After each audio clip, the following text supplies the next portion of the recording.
Hey everyone, and welcome back to the Exalted Entrepreneur Show. I'm really excited to be here today with a special guest, Donna Ognibene. Welcome, Donna. Thank you. It's nice to be here. Yeah, so I'm really excited to speak with you. You're our first Sagittarian guest, and we're going to talk all about your journey as a business owner and entrepreneur, and I'm really excited to hear what that's been like for you. So tell us a little bit about your company, Triogo. So Triogo is a brand I developed. I am the owner of a studio, Body Trio, in Belmont, Massachusetts. And I have had the business for 10 years, and unfortunately there was a fire that wiped us out. But the timing was such that I was really really trying to get Triogo out there so people knew what it was. Been training runners, been training Harvard Swim and Dive, been training everyday athletes. Have an incredible friend who is the World Marathon Challenge winner. She ran 7 marathons in 7 days on 7 continents, and I learned a lot from her journey. Yeah. So I created Triogo after decades of teaching everything under the sun, and then more specifically Pilates, yoga, and what I call freestyle movement. And people were constantly asking me, what is this? This is just a little different than what I'm used to, but really cool. What would you call it? And so I had to come up with a name. And the beauty of it is, when I didn't have a physical space to teach in, I had something that I could take on the road. So currently, again, I'm at Harvard 3 days a week, in people's homes, going to places like Lululemon, who I'm an ambassador for, training people, even in my own home. So wow, that's amazing. Nice mix. Very cool. So I saw in your bio that you have a background in gymnastics, and you're an athlete of all sorts, and that's really, really cool. So how did you actually start moving into being a business owner? Is that something that just naturally emerged, or was there a moment in time that you just felt like it's time now for me to teach this to others?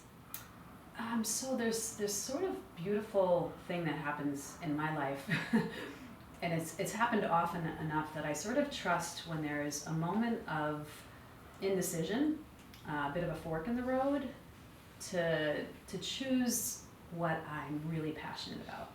So I'd say, as a Sagittarian, and you can tell me if this is incorrect or correct, but innovation, passion, creativity, I can't do it any other way. So I was a middle school teacher, and I actually went to school for physical therapy. And without gymnastics in my life in college, I didn't feel like myself. And I was going through the program, and it felt rigid for what I think I thought I was going for.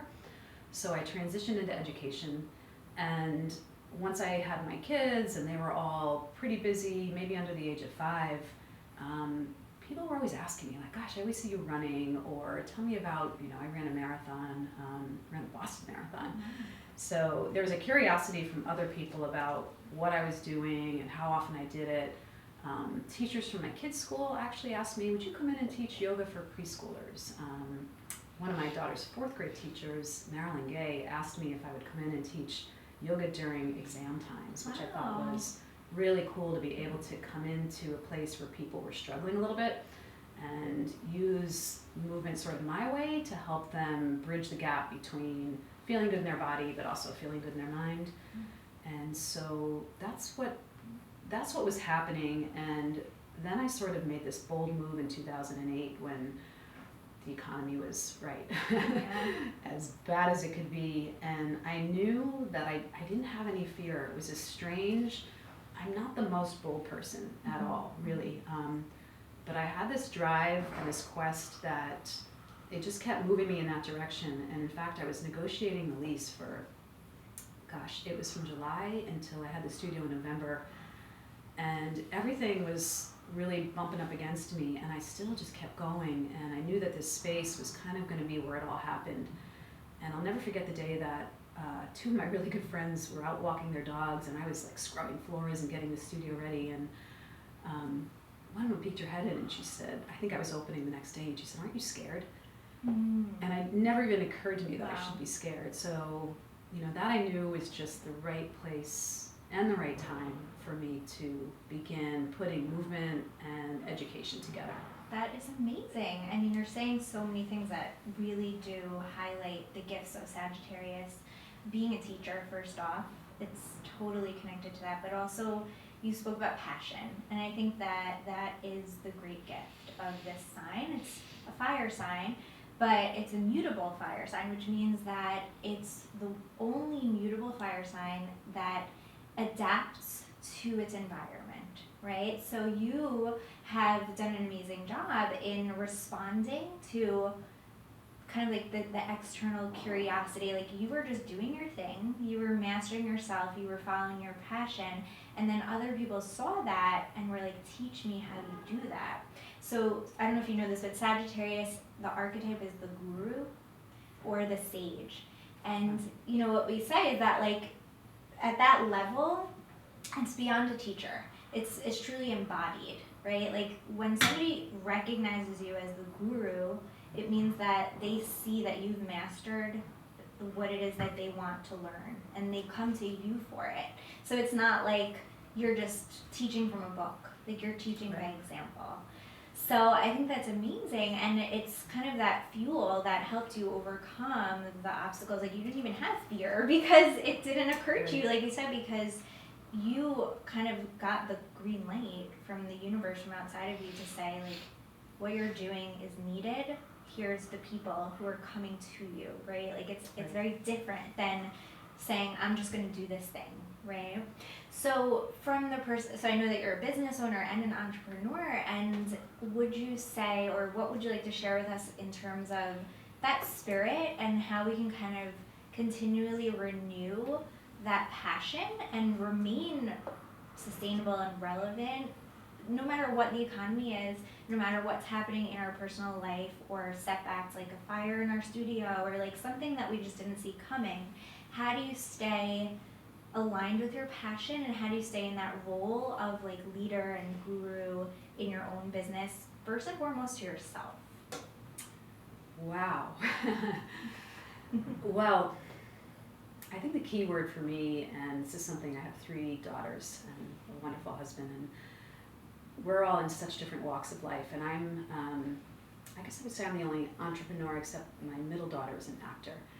And so what I always say to them is, it's an energy game. At the end of the day, you know, what fuels you? What fuels you is going to allow you to do your job in a way that other people continue to reinforce that this is the job you should be doing. I follow everybody. I mean, to be a leader, I think you have to stay plugged in to what everyone's doing with a sense of curiosity instead of competition. Yes. And I mean, I'm pretty grateful to have had the setbacks that I've had, because another thing I've learned along the way is everything just keeps changing. Mm-hmm. And you've got to make a choice. It's got to be a specific choice that you're not where you want to be, so you have to try something else. Yeah. And, you know, I guess you have to have your bag of tricks always full. Yeah. So, you know, energy, obviously diet and rest. And if you can say, it sounds a little vague maybe to say stay true to yourself, but for me that is the secret to success, because had I gone the route of physical therapy and been in a clinical environment, you know, right now I get to travel, teach, train, continue to be a big part of my daughter's lives. They're sprinkled all over the place. And at the same time, I get to be grounded into what I do and continue to innovate. And I think to continue to innovate, you've got to be balancing, you've got to be really good at balancing many different facets of your life. Yeah. So, yeah, I just want to go back to what you said about kind of like, you were touching on how important it is as entrepreneurs to be adaptable, right? To kind of like have those tricks up your sleeve. Like, you just don't know what's going to happen, but at the same time, staying true to yourself. And I think that is the gift of Sag in terms of mutable fire, is learning how to gracefully pivot and like adapt without losing yourself, without losing your fire. Because a lot of business owners, you know, we know that a lot of business owners quit and they give up. And I'm sure people in marathon, like, right? Like, it's the same in athlete. I think a lot of times how similar business and entrepreneurship is to athletics, right? Like, it's an inside game. It's really, your only competition is yourself, and your only limit is your mind, right? So, like, when we look at Sagittarius from like, well, what can we learn and how can this energy guide us in this game of what we're, building here, and sometimes it can be so hard to stay true to yourself when you're in the race and like you see other people, so they're 20 steps ahead, or you have a setback, or like it's just not what you expected, or something happens out of nowhere, but you have to be your own cheerleader. You have to be your own coach. You have to be your own leader. And I think that that's one of the most powerful teachings of Sagittarius, is the ability to both adapt and yet stay plugged in and stay true to your own passion. So I love how you brought that forth. It's a wild ride, and interestingly enough, I write articles. Everything that I do is very intertwined. So I've just recently written an article about the guru, growing the guru in you. Oh my God, yeah. And it was this whole idea of, if you look up to just studying with someone, I'm going to learn this from them and then I'm going to do something from them. I think I've always bumped up against that because I feel like I feel like I'm maybe taking something that isn't exactly mine, so it's my job to transform that and make that a little more special. Mm-hmm. So, that's what my training system also, Triogo, is about. It could be just, I've been teaching for over 20 years and I'm going to just offer these things, but I learn by doing, and I learn by watching, and I, more than anything, learn by the people in my life that I'm so lucky to know. And so I think that's just some of the secret sauce, is to take what you're learning from someone and bridge what you've already learned, what you're doing, bridge the gap, and then create something just a little bit more special, because who doesn't want something that just excites them just a little bit more, gives them a little bit different look at it. I can probably thank my acting training. I kind of fell into it in a very unusual way. That kind of helps. I always think about that, like, I actually wanted to get acting training for my business, like, because sometimes, like, you are performing and, you just want to make it, like, exciting for people. So I think that it all definitely connects, And I wanted to also say, you mentioned the name of your technique, right, or freestyle. So that's very Sagittarius. It's all about, like, kind of doing your own thing and, like, spontaneous improvising. So do you have any tips for us work-at-home mompreneurs who are building our businesses, who we recognize how important our physical well-being is, and how that, like you said before, connects to our mental state, it connects to our energy state. It has such a bearing on the work we produce and the results we help our clients to facilitate. What are some tips, maybe through your amazing experience in doing all of these powerful physical but also clearly very mental strength types of endeavors? What are a couple tips maybe for us that will help us stay really aligned in our bodies and our minds? I love this question. How much time do we have? Teasing. Oh, yeah. No. There's just so much I want to say to you, and if I can break it down to part of Triogo: move, breathe, be. And so it all begins with movement. As an entrepreneur, you're often at your desk. Yes. You have the luxury of maybe being in one place, and you got to get up and start with grounding. Get your feet flat on the floor, and more importantly, feel, that's from acting, all four corners of your feet. Wow. So you really feel the ground, the earth, centering. These are all part of my Triogo principles. Take a breath into the middle of your body. Bring it down into the lowest part of your belly. Feel more of a sense of being grounded and centered to begin. And the next principle I talk about is lifting. So maybe you're even bringing something up in your mind that is challenging you, and you kind of combine the mental and the physical. So I can kind of give you those principles, but the whole idea is if you get into your body, right now sitting here, we could all just feel our seat, feel our feet, feel our spine.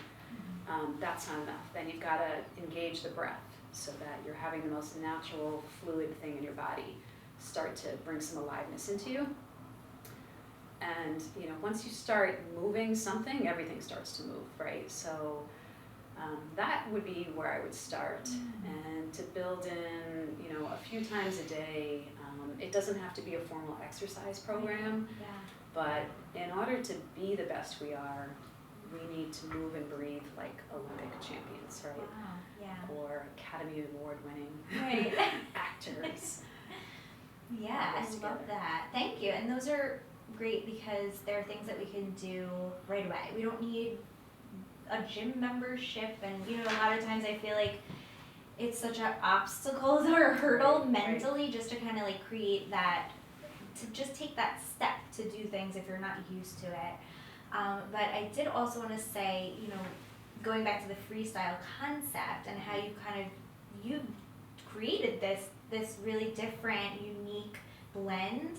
And do you feel like that's something that could even be transferred into like our businesses? Like, what's that concept to you? What does it mean to you, like on that like deeper energetic, like what does it mean to freestyle? And like, because I think that that's something that's coming right from your Sagittarian gifts there, where it's like about, again, that like graceful ability to kind of like find your own way, and that kind of makes you stand out a little, and it helps you to stay focused and relevant and true to yourself while also adapting to whatever is happening outside of you. So, if you have anything to share about like how can we like freestyle our businesses? You're asking me the most interesting questions. I'm a very curious Gemini. This is amazing. Where do I go with this one? So in the I have to go back to movement, which is where we begin. Yeah. And the reason I thought freestyle was so important is because if I'm gonna move with someone for an hour, I don't want to feel robotic. I mean, that probably ties back to my gymnastics, right? So if your body's been in space flipping, it's a very different orientation than someone who is swimming or running. And so I started creating these, I guess, to make it more relatable, transitions in my classes, and they were the best part of the class. Oh, cool. So think maybe ragdoll in yoga, where you just drop your head down and you just hang over. People love to feel their own body do something really natural and really simple, because then they connect to themselves instead of a squat, a lunge, right? Sounds different, And so if you're going to do that in business, I think you always take what you're already doing and you're looking to get to the next thing. So how do you provide a sense of freedom? How do you maybe specify a simple transition, again, to make it practical? Is that you go take a course? Is that you sort of have to look to see what gap you want to fill? Sometimes it could be as simple as free writing. So I think you sort of have to free up constraints. What are their mental blocks? You get stagnant. And so figuring out what the transition is, could be movement, could be breathing, it could be doing something that helps to enliven you. Because again, this is an energy game. I love that. Yeah, I think that's so powerful. And it's like, we could take these concepts from like Olympic training and things and like use it in our business, right? Like, I never thought about that, but like transition is true. It's like, how do we get from A to B? Like, how do we, transition from a certain result, right, state or something into another? And I love that thought of like just connecting into your natural state of being and working from there, as opposed to like forcing or like doing something that just feels hard, like what does my body want to do next? Is how I started to really understand the way I wanted to move people. It felt unfair to just lay this script on right. Oh my God, yes. Wanting to nuance it, make it just a little bit more personal. Yeah, and like, a lot of people in business, they get so intimidated by like scripts and like sales, call scripts. Like, I know that with my clients, like, we want to freestyle. Like, we really don't want to do anything that's not natural to us. We want to just be in our natural state and allow whatever wants to come through and that genuine like connection to happen. And I think that that's something that we can all take away, where we find ourselves constricting or maybe going into like a difficult, forced feeling, we can just freestyle it and like and I think, let it go. I was a little worried to attach the word freestyle to Triogo, but I need to. Yeah, I love it. And I think it starts with structure though. So there's just enough groundedness, there's just enough support system there. Sometimes in the yoga world there'll be something called yoga dance, and if you've ever seen it happening, depending on the personality, it could be the greatest thing, or it could be the biggest turnoff, because you're literally just moving in any way that comes to you. And so freestyle is a little, the way I teach it anyway, is just a little different in that it begins from a place of real knowing. So maybe you're just standing and I see lift your arms up to the ceiling, and now just like a windmill, just tumble over to the right, tumble over to the left. So right, so you're still giving it that structure, and yeah, I think that's so important, because you want to honor those principles, and you want to, stay true to what works, and yet find your piece with it, and your way with it. Find your way. Oh, yeah. Amazing. So if the listeners want to learn more about Triogo and your methodology and your business, how can they connect with you? Thank you. My email is info@bodytrio.com. That's about to change though, I should say. I'm in the middle of changing that, but that's where you can reach me. And my website is www.triogo.com, so it's TRIOGO.com. And social media, there is Triogo33, because it's got to be about 3. And Facebook, and I'm not very active on Twitter, so I'd say Facebook and Instagram are the best places to reach me. Cool. Great. Well, thank you so much, Donna. Thank you. And did you want to just share what your last name means? Because I just think that's the coolest thing ever, because it's so connected. Yes. Last name is Ognibene, and we were actually recently in Italy, in Milan. And fun fact, one of my daughters, my youngest, is an international model. Wow. And so we got to follow her to Milan, and the name Ognibene means all things good, but let me tell you, in Milan it means it means everything. Doors open, people are just so receptive. It's very interesting. Cool, yeah. Amazing, and it's just really amazing because it connects to Sagittarius. It's a very positive, all good energy. So I think you really captured that. You're making me love Sagittarius even more than I already do. Thank you so much for being with us Pleasure. today, and thank you everybody for tuning in. See you next week.